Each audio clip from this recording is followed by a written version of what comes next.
Hey dude, we're going to break down your shifty, see how you can go and get it more nifty. Ooh. Doo doo doo. Yeah. Mm.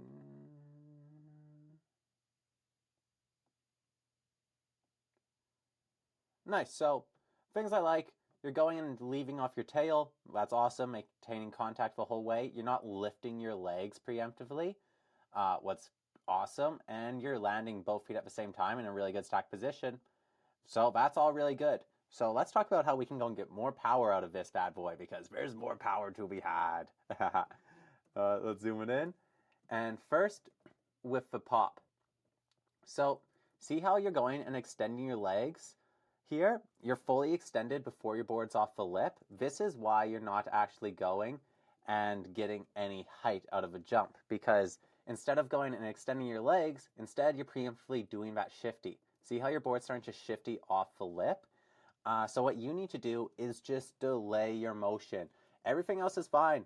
What I'd recommend is coming in a little bit taller in the legs, not so squat down. See how your weight is sort of set over the balls of your feet? I would go stand a little taller, shift the hips forward a little bit, letting you ride a little more over the balls instead of like more flat based. That will make it so you can go and do a little squat down motion, and that squat down motion will let you delay your squat up motion. If you want to hold this position, just wait to pop off. Right now, you're pushing your legs too straight. You should be hitting this position at this point. And then you should be hitting this position at this point, right? So we just need to delay that process, and that's how we get the pop, and that's how we get the control.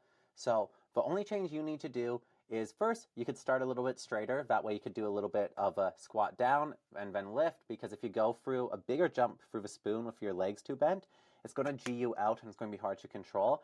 That's why you want to go through this upwards transition, generally more straight-legged because it's a more powerful state. So could be something good to practice on these smaller jumps.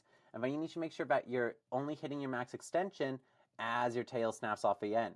So popping a straight air works a lot like a spin. If you go and stop your momentum, you're not actually using any of that motion. So you're holding all the spin in your legs, struggling to hold this position the whole way, and when you pop, so you might as well have just been riding into a jump like this the whole way because you're not using those legs to go and push you off and build that momentum.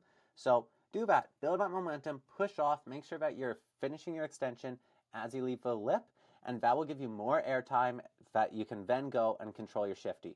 Because ideally when you're doing a shifty, you're not trying to immediately shifty into it. Instead, you're popping up, feeling if you're in control, and if you're in full control, then you activate the shifty. That's how you get good shifties, and that's how you get good pops. So give it a go.